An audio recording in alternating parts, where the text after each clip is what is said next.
కళ్యాణ గంధాలు కౌగిలికి తెలుసు, రసరమ్య బంధాలు రాత్రికి తెలుసు.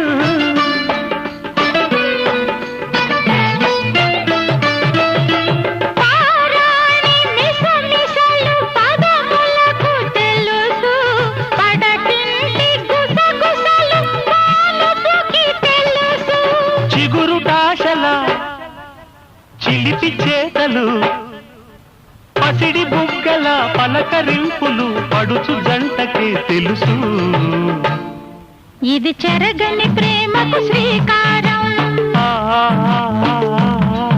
ఇది మమతల మేడకు ప్రాకారం. పండిన కలలకు శ్రీరస్తు, పసుపు కుంకుమకు శుభమస్తు. కనివిని ఎరుగని అనురాగానికి